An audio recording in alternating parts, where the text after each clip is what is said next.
Olá, meus amigos, boa tarde. Estamos aqui de volta com mais um vídeo no nosso canal aqui sobre holding familiar, planejamento patrimonial e sucessório da família.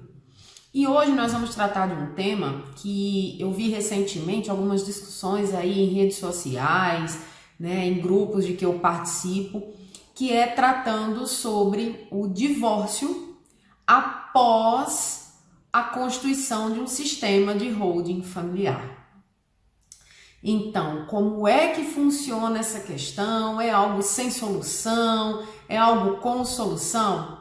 Bom, é isso que nós vamos tratar hoje nesse vídeo. Então, por gentileza, se você está chegando hoje, seja muito bem-vindo. Dê aqui o seu like se você gostou desse conteúdo.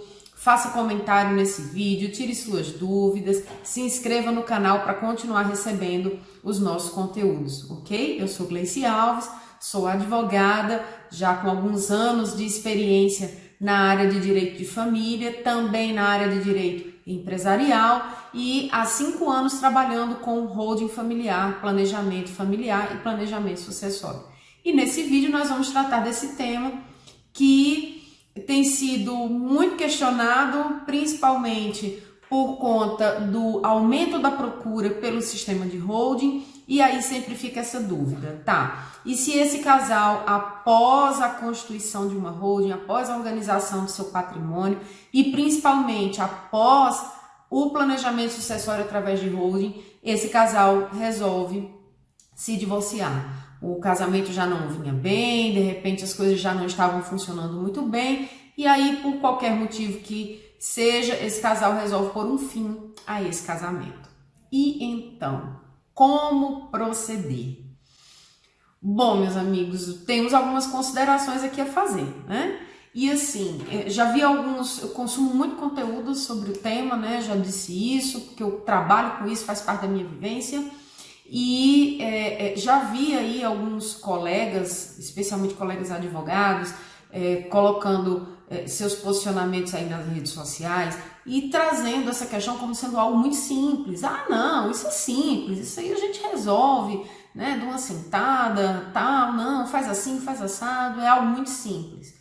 E eu preciso dizer a vocês aqui, porque o meu diálogo é muito voltado, na verdade, para colegas advogados que queiram se inteirar mais sobre o assunto ou que queiram discutir os temas aí relacionados à holding. Não é algo tão simples assim.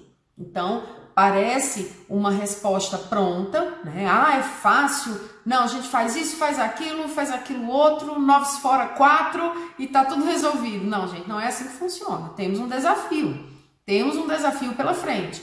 Porém, é um desafio resolvível, é algo solucionável, não é uma situação pronta, acabada e completamente definitiva, que pronto, agora não tem mais solução. Vocês vão ter que continuar casados, porque vocês fizeram uma outra, vocês não podem divorciar, né? Ou vocês vão se divorciar e vão perder os bens de vocês, porque vocês já fizeram uma holding. Não, gente, não é assim que funciona, tem solução, né? Então, primeira análise que nós temos que fazer. Vou recapitular aqui rapidamente o que já tratamos aqui no nosso canal sobre holding, tá certo? Então, imaginemos aí um casal que é casado, não vou analisar aqui questões de regime de bens, ok? Isso vai ficar para um outro momento. Esse casal é casado e ele resolveu, tinha um patrimônio aí relativamente alto na pessoa física, resolveu fazer uma organização patrimonial através de uma holding. Então, abriu-se uma PJ, né, uma holding, uma empresa, integralizou o capital social com bens, e aí eu não vou especificar bens móveis ou imóveis, integralizou com bens, de tal maneira que esse casal esvaziou seu patrimônio na pessoa física. Esse casal não tem mais patrimônio em nome de suas pessoas naturais, em nome de suas pessoas físicas. Todo o seu patrimônio agora está na holding. E eles agora são detentores das cotas dessa empresa, ok? Resolveram, então, avançar um pouco mais e fazer o planejamento sucessório através do sistema de holding. Então, eles fizeram a doação da nua propriedade de suas cotas para os seus herdeiros, para os seus filhos, que passam agora a ser os verdadeiros sócios dessa empresa. Porém, eles fizeram aquela doação qualificada com as cláusulas protetivas, instituição de uma reserva de usufruto vitalício para esses detentores do patrimônio, ou seja, para o casal, né, o pai e a mãe. Então eles doam para os filhos com reserva de usufruto solidário para si, um usufruto solidário, vitalício, só se extinguirá com a morte, o falecimento de ambos, ok? Que aí haverá a consolidação da plena propriedade em nome dos herdeiros, ok? Fizeram essa doação também com aquelas cláusulas protetivas de inalienabilidade, de impenhorabilidade, de incomunicabilidade, deixaram o sistema lá todo montadinho, ok? E aí, gente, nós temos a seguinte situação, vejam bem, esse casal agora, ele não tem mais sequer as cotas dessa sociedade, porque eles fizeram a doação para seus filhos, então seus filhos agora que são verdadeiramente os donos das cotas dessa holding, eles agora que são efetivamente os sócios, em que pese eles sejam proprietários da nua propriedade das cotas.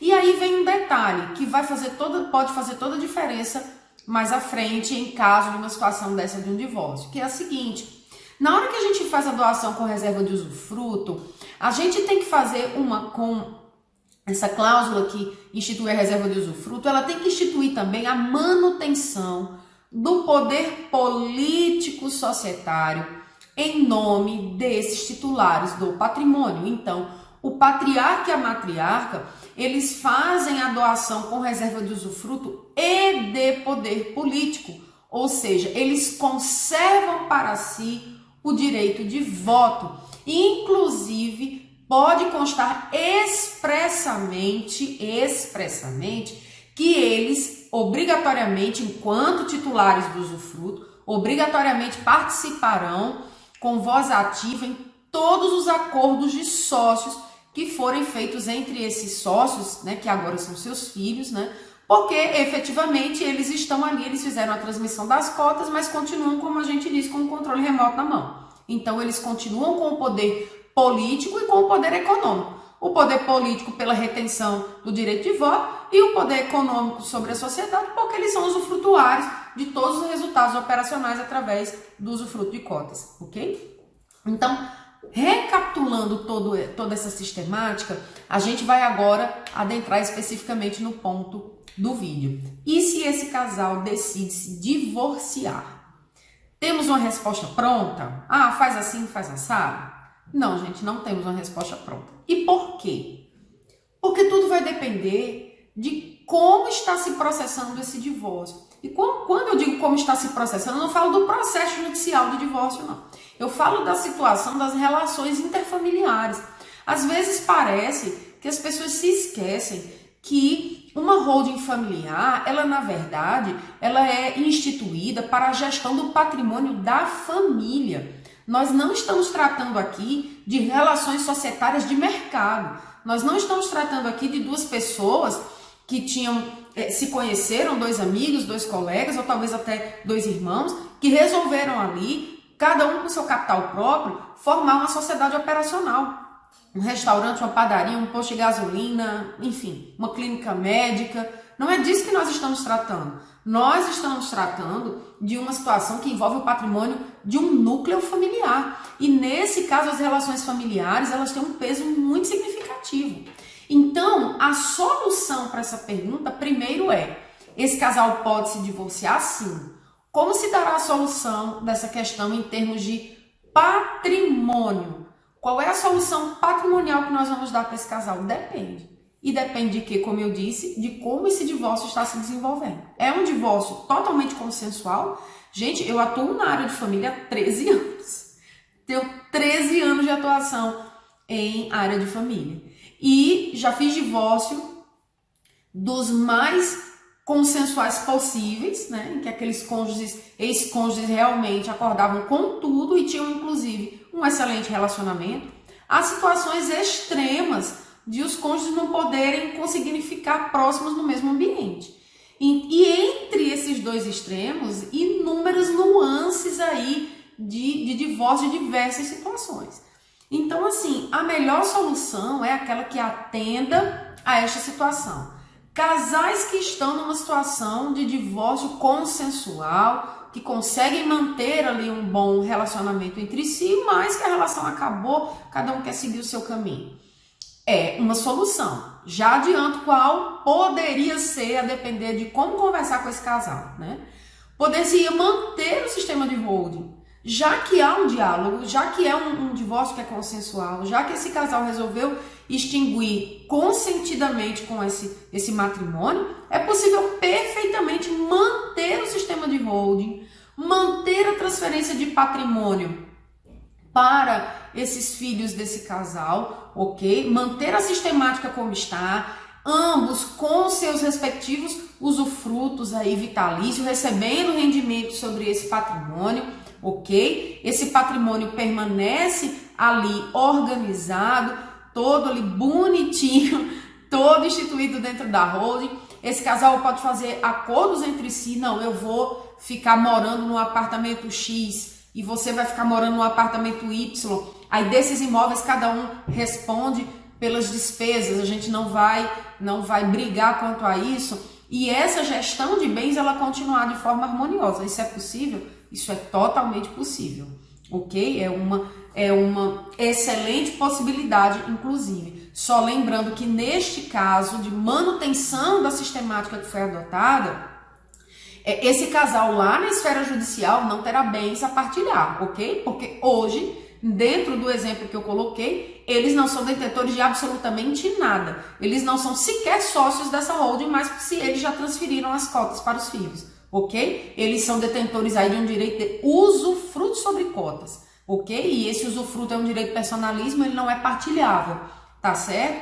Então aí eles mantêm esse usufruto sobre essas cotas, mantém aí uma possibilidade aí de rendimento e aí muito provavelmente vai afastar dever alimentar entre si, ok? Já que eles têm uma renda e aí vai depender do quanto esse usufruto é capaz de manter o padrão de vida de cada um, tá certo? Então veja que nós já descambou aí para uma discussão de alimentos que muitas vezes não é tratado, mas tudo isso precisa ser analisado. De quanto esse usufruto gera de capitalização para essas pessoas, né? A renda gera uma renda aqui de 10 a 15 mil aproximadamente para cada um. Gente, não há que se falar inicialmente, né? Não há que se falar em alimentos entre si aí, a depender da situação dessa família, do padrão aí de vida e tudo mais. Então, veja que é possível manter a sistemática de holding desde que isso atenda aos anseios dessa família.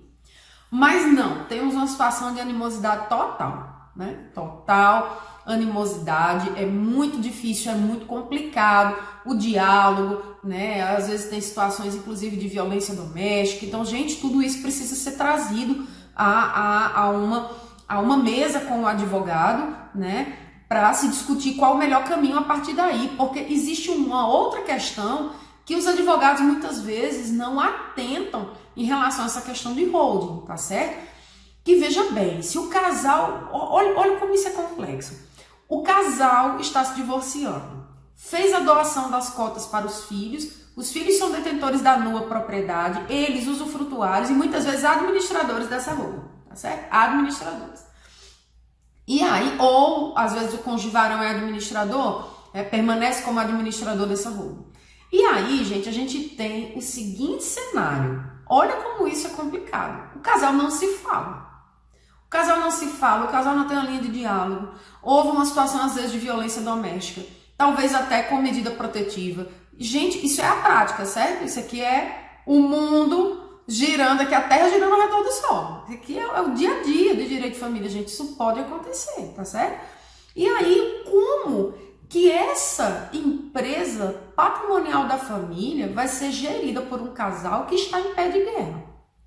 Gente, isso vai gerar uma situação, muitas vezes, de desvalorização e de desproteção do patrimônio, porque as pessoas que estão à frente dessa estrutura organizacional, pelo menos naquele momento, estão o quê? Desorganizadas, desalinhadas entre si.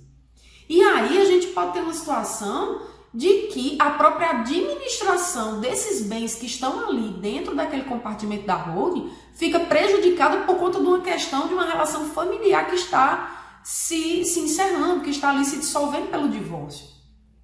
Então veja o quanto isso é complexo, né? E nesses casos especificamente, em que não há uma possibilidade de uma gestão adequada desse patrimônio, aí existem duas outras opções que eu vou dar aqui, né? Isso, lógico, a gente tentando trazer tudo para uma espinha dorsal, né, de uma régua, uma situação média, o mais possível, né? Claro que as nuances do caso concreto podem trazer outras soluções, mas eu estou trazendo aqui caminhos possíveis, ok? Então, um outro caminho seria, não, o casal está em pé de guerra, não conseguem se olhar, não conseguem se ver, não dá, o convívio está terrível, eles não conseguem realmente restabelecer uma linha de diálogo.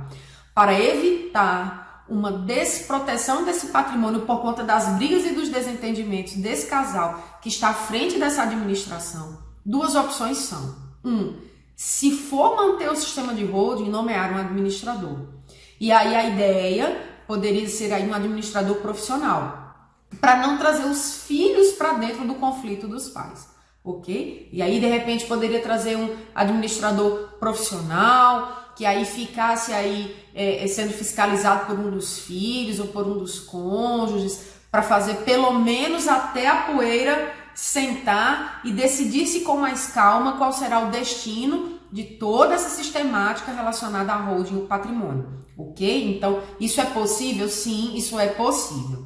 Mas não, viu-se que a situação não vai evoluir, né? Realmente o casal está em pé de guerra, está se desentendendo demais, não tem como manter essa sistemática, não querem optar por um administrador profissional. E aí, meus amigos, é possível, desde que essa sistemática de holding abarque essa situação, e é por isso que é importante você estar bem alinhado com todos os instrumentos necessários, porque são percalços que podem acontecer ao longo do caminho, é que é possível que esse casal exerça uma cláusula de call option, desde que ela conste, obviamente, dos instrumentos do contrato social e dos instrumentos de doação, ok? É possível que esse casal exerça a cláusula de call option e faça uma engenharia reversa, ou seja, traga esse patrimônio para os instituidores, tire dos filhos e traga para si.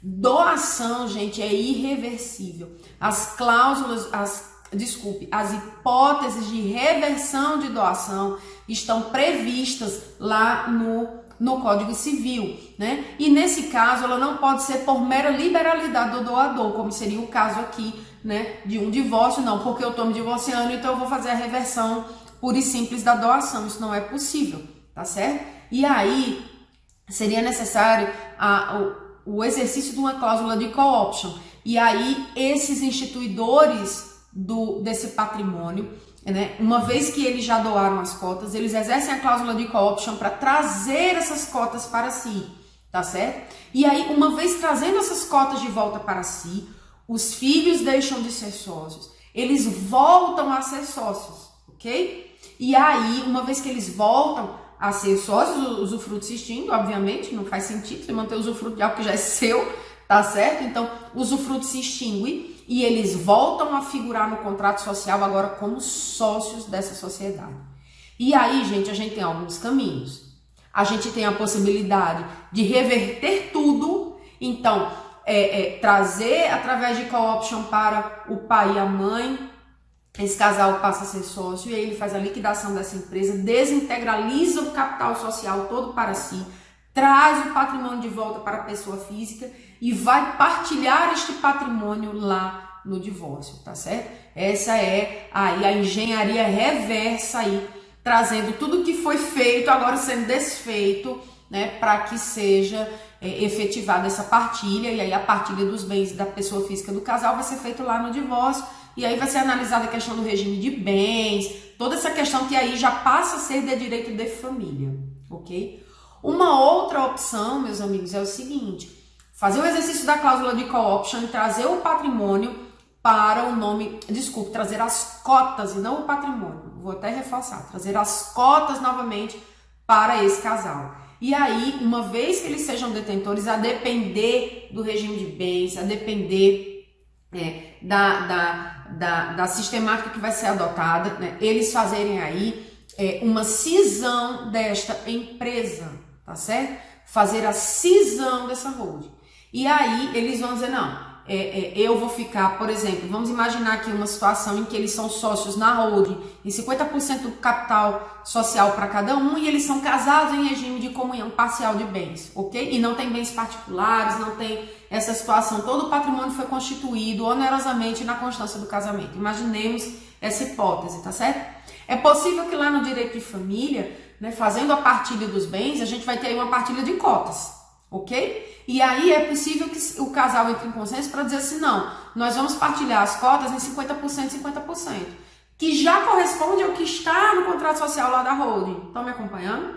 E aí eles podem optar por exemplo, não, a partilha vai ser 50% e 50% dessas cotas, cada um vai ter direito a 50% do total de cotas, e lá na holding, nós vamos fazer, por exemplo, a cisão desta empresa em duas empresas, ok? Sendo feita a cisão, eu também já tive a oportunidade de fazer uma cisão, mas era de uma empresa operacional. Sendo feita a cisão, nós temos uma repartição desse capital social agora em duas empresas distintas, completamente distintas.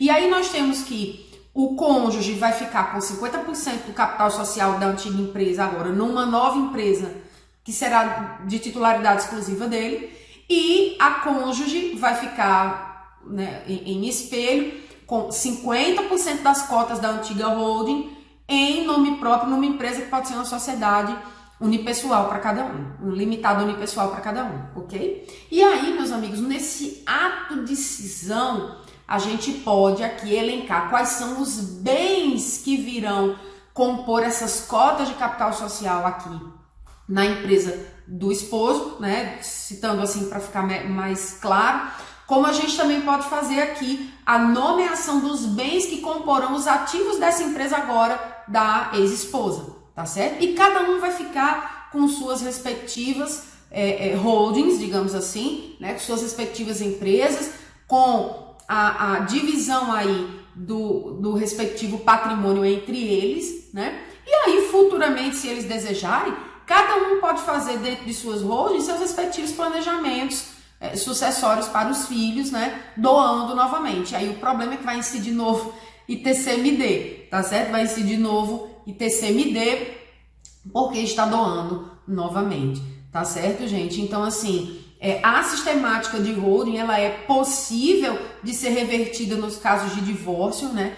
Opta sempre pela manutenção dessa sistemática, porque a gente não pode esquecer, como eu disse, que a holding ela é instituída para uma proteção do patrimônio familiar, proteção desse patrimônio em relação a uma geração futura. Então, no caso, uma proteção patrimonial em relação aos filhos, para que haja essa transmissão vertical do patrimônio, sem comunicações com eventuais cônjuges, né? Com uma proteção, uma linearidade melhor desse patrimônio.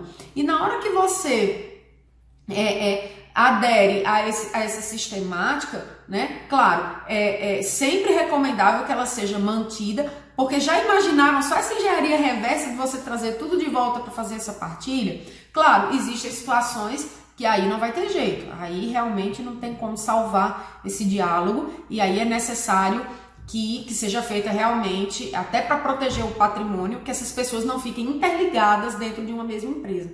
Mas a minha sugestão, eu acho que aqui a que melhor operacionaliza é o exercício dessa call option, trazendo as cotas novamente para esses patriarca e matriarca. Eles passam a ser novamente sócios detentores das cotas, e aí sim faz-se a cisão dessa holding em duas holdings agora, a holding do ex-esposo e a holding da ex-esposa, e aí eles futuramente vão fazer aí da forma que melhor convier, um novo planejamento sucessório, se eles assim entenderem. E aí, já para responder aí uma possível dúvida que fica, você vai dizer, tá, mas aí esses filhos, eles vão ficar sócios e detentores de usufruto na holding do pai e depois na holding da mãe? É assim. E aí, gente, depois, quando eles falecerem, né, futuramente, esses herdeiros podem fazer a cisão de novo dessas duas empresas agora, deles herdeiros, já após o falecimento dos pais, com a consolidação da plena propriedade. E aí eu queria fazer aqui um adendo. Às vezes as pessoas rapidamente dizem assim, faz a cisão, Não, é só fazer a cisão e tá tudo certo. Gente, lembrando, depois que esses detentores do patrimônio, eles fazem a transmissão de cotas para os herdeiros, eles não podem mais fazer a cisão dessa empresa sem o exercício de uma call option, sem trazer essas cotas para eles novamente. E por que eles não podem fazer isso? Porque eles não são mais sócios. E cisão, fusão, incorporação de empresas são operações societárias. Quem faz são os sócios. Então, gente, nesse caso, eles só têm como fazer essa cisão de algo que eles têm, ok? E aí, eles têm que exercer essa call option para trazer as cotas para eles novamente. E aí, estando sendo novamente sócios e titulares dessas cotas, aí sim, eles vão proceder a uma cisão dessa holding e aí, posteriormente, se for o caso, fazer aí cada um os seus respectivos planejamentos. Ok, meus amigos? Então, cuidado, não é uma resposta tão simples, não é uma resposta tão rápida, mas tem solução, tá certo, gente? Tem solução, essas pessoas não são obrigadas a permanecerem casadas ou permanecerem vinculadas porque elas fizeram uma sistemática de holding. É possível ajustar novamente esse patrimônio em caso de divórcio. Ok, meus amigos? Espero ter, era para ter sido um vídeo rápido, gente, eu não consigo falar pouco, mas muito obrigada aí pela sua audiência, muito obrigada por estar acompanhando o canal. Deixe suas dúvidas, deixe seu like, deixe seu comentário e siga para novos vídeos. Ok, meus amigos? Obrigada e até mais.